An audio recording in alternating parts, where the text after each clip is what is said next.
আবারও চলে আসলাম নতুন একটা ভিডিও নিয়ে।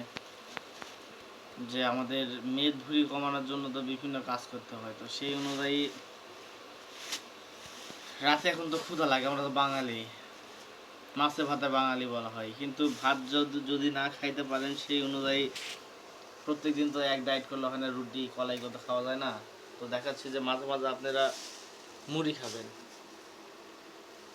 এই মুড়ি খেলে মুড়িতে লো ফ্যাট, সেই রকম ফ্যাট থাকে না। এই দেখেন মুড়ি খাওয়ার জন্য আমি কী তৈরি করছি, এখানে পেঁয়াজ কুচি এবং মরিচ কুচি, তার সঙ্গে রসুনকে বলা হয় অ্যান্টিঅক্সাইড। এতে অনেক পুষ্টিকর উপাদান রয়েছে যা রোগ প্রতিরোধ ক্ষমতা এবং সর্দি কাশি দূর করে। তো দেখেন আজকে আমি কীভাবে মুড়িগুলো মাখতেছি। এই যে এগুলা একেবারে হাতে ভাজা মুড়ি।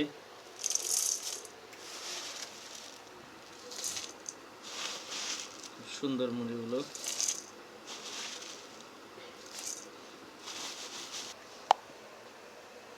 এই যে দেখেন মুড়ি, এখন মুড়িগুলো সুন্দর করে মেখে নেব। তো এখানে খাঁটি আমাদের এলাকার কোল্ড প্রেস সরিষা।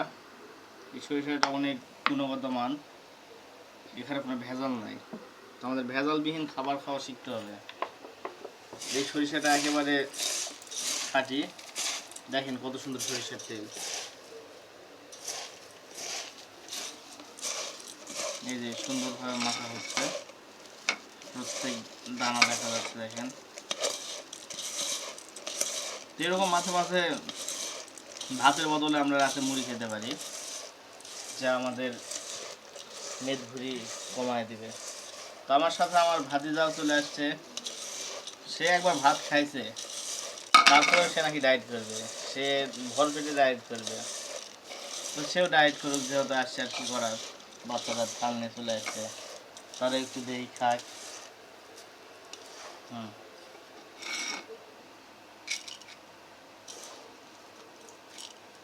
না ভাবি খাও। সে সরম পাচ্ছে ছোট বাচ্চা। ঠিক আছে, এখানেই আজকের মতো শেষ।